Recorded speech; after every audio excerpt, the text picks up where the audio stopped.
Welcome to the Elliott Confidential Podcast. I'm Christopher Elliott, and I'm here with Aaron Elliott. Hello, everyone. We are in Rio de Janeiro. It is our last broadcast from Rio. Yes. Listen to me, I call it a broadcast. It's a podcast. We're not broadcasting, really. We're just putting it on the internet. But anyway, here we are. We only have a few days left. And this probably was our most exciting week. Yes, it quite was. Because we had extreme weather. Mm-hmm. We had this heat wave, and then we had the rainstorm to end all rainstorms. And we also saw a lot of the city that we haven't seen yet. Absolutely. So, which brings us to our question of the week, because one of the sights that we saw was the Rio Cathedral, which is, I'm going to massacre the Portuguese here, Catedral Metropolitana de São Sebastião do Rio de Janeiro.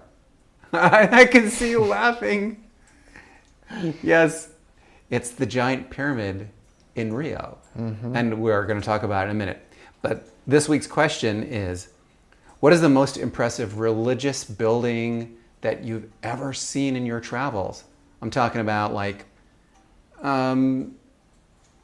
the Grand Mosque in Doha, or name any building in the Vatican City, Mm-hmm. St. Peter's, that sort of thing, Tell me about it. We would love to hear your perspective. What do you think is the most impressive? I mean, Asia is filled with unbelievable temples and shrines. Tell us about your favorite. Mm-hmm. Do you have a favorite, Aaron? Well, in thinking about the question, I was reminded of this one basilica in France, the Basilica of Sacré-Cœur de Montmartre. And it was quite a good basilica. I enjoyed going there. It was nice. It's beautiful. It's up on a hill. It's on a hill, Yeah. exactly, yeah. I mean, I thought that was really cool. But other than that, I mean, religious monuments. Oh, I have a story to tell you about Sacré-Cœur. Sacré-Cœur. It was the summer of 1980, I want to say 5. Yeah, Mm-hmm. 1985. And I was living in Paris for the summer. And so it was Bastille Day, and we went up to the top of the hill to watch the fireworks. Unbeknownst to us, that's where they were launching the fireworks from. And so we got pelted with debris from fireworks that were being launched. And the other thing I remember was that it was extremely hot. Like July in Paris, very hot. No air conditioning. Anyway, loved it though. And that church is a pretty amazing building. Very amazing. Yeah. Okay, so Rio. We did so much. Where do we even start? Aaron, help. Oh boy, well, first we went to, man, I don't actually have the name of the museum because we did this all quite impromptu. Oh, this is today. This Well, is I today. mean, we should maybe back it up because we had the extreme weather. We should talk about that. Oh yeah, Heat so wave in Rio. yesterday it got to 33 degrees Celsius. Yeah, it's like triple-digit temperatures But- here when the heat index is factored in. But it's like 80 to 90% humidity too. Oh yeah, it's bad. So, yeah, you can imagine why there's a dengue outbreak here. Yeah, fortunately we haven't gotten dengue yet, but we know people who have. Mm-hmm. But you walk outside of your apartment, and you know how they say it felt like an oven? It actually does feel like an oven, and I can stand in front of my window here in my apartment in Le Blanc, and I can feel the heat radiating off the window. Not now, but during the day. Yeah, and then once you go to the bathroom, which is connected to the outdoors, Yes. because ventilation, it feels like you're being steamed. Yes, Yeah. it's true. Then, to make matters worse, we had the worst rain that I've seen this year, easily. It's like monsoon rain. Yeah, the last place we had rain like this, I would think is, it actually reminds me a lot of the Azores when we were there. Yes. Or maybe Cambodia. Cambodia had rain like this. But it rained so hard that the city workers were being told to stay home today. And so what do? We go to Sugarloaf Mountain, and we hit some museums. And let me tell you, it was very interesting. So the indoor section of our tour was really fairly conventional and very interesting because we went to 2 museums. One was the Samba School, which is where they prepare for the carnival that happens once a year here. They're preparing for it all year long. What did you think of Samba? Well, if you go to a Samba school and you do a tour, then you're in for a real experience because there's a lot that goes into the yearly preparation of a float, essentially. Yeah. An hour and 40 minutes, as they said. That takes a year of preparation and up to $2 million. It's $24 million when you combine the cost of all the Samba schools. So there's 12 Samba schools. Exactly. And all the Samba schools compete for the title, and there's award money. There's a prize that they give away. And the people here are really, really into it. Yeah. I mean, you can see all the colorful floats and decorations and all of that. And it's just really interesting also to see not just the costumes, but the way that they dance. They will show you how they do it. And it's quite simple, but they just, once you learn the moves, imagine doing that like 10 times faster. And that's how you do Samba. It's crazy, yeah. It almost made me want to come back for Carnival, but we were in Sao Paulo for Carnival, and I think we got enough, really. Yeah. The other place we went to was the Historical Museum, which I'm not even going to try to say that in Portuguese, but because I don't want you to laugh at me. But that was, yeah, I can see you laughing right now. That was also fascinating and definitely worth a visit, just to see the cannons. I thought what was interesting is that they made these cannons out of church bells. I thought that they would make, well, I guess it's really kind of making plowshares into swords, sort of, but on a much bigger scale.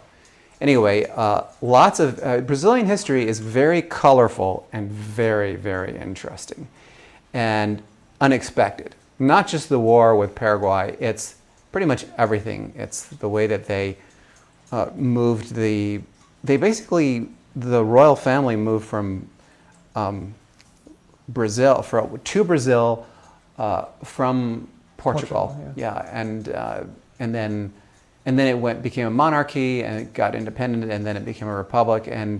But Brazilian politics, you can when you go to the historical museum, you understand how Brazilian politics got to be as crazy as it is, and it really is next level crazy. But we're catching up in the United States. We're doing a pretty good job. Yeah. Well, we went up to Sugarloaf, which is the other big mountain. So you have Christ the Redeemer on Corcovado. I know I'm mispronouncing that. And then you have Sugarloaf Mountain, which is the other big mountain. And it was raining so hard. I mean, the rain is absolutely crazy here right now. Some streets are underwater, and we went up there and there was no visibility at all. We were supposed to have lunch up there, and we went up and we couldn't see a thing. But it's if you ever watched the James Bond movie Moonraker, there's a scene where he's fighting against one of the villains, and so I kind of knew the setting, but I never expected. When you're there, it seems much bigger than it is in the movies. It's one of those few places where the movies actually shrinks it down. But anyway, really neat to be there and just to see. They've modernized the gondola, so they're on their 3rd generation of gondola, and it's one of these very hyper-modern Italian gondolas that takes you to the top. Very cool. Definitely worth seeing, but my only warning would be go when it is clear. Do not go when it's raining cats and dogs. Otherwise, you're not going to really get very much out of it. Absolutely. So, Last week we asked what was the most crowded place you've ever been in your travels, and we got quite the responses. Judy says, Cairo markets, yes, very crowded. London Tube, late one Saturday night when I knew what a sardine in a can must feel like. Oof. I'm surprised no one said anything about flying in economy class. Wait, maybe that will still come. Stephen writes, the worst was the 50th anniversary of the Golden Gate Bridge. Just getting my family of 3 to the bridge was an ordeal, just to say you walked over to the bridge on its road.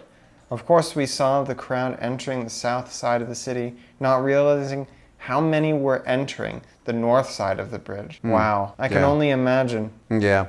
Alan says, my biggest crowd was in Tokyo's Yogogi Park in 1976 for the 50th anniversary of Emperor Hirohito's reign. Though I found myself among 4 million people in the park that day, the crowd was totally well controlled. You know what? We've been to that park. We've walked through there. It's a beautiful park. But we also know what it's like to be around Japanese people, and they are very orderly.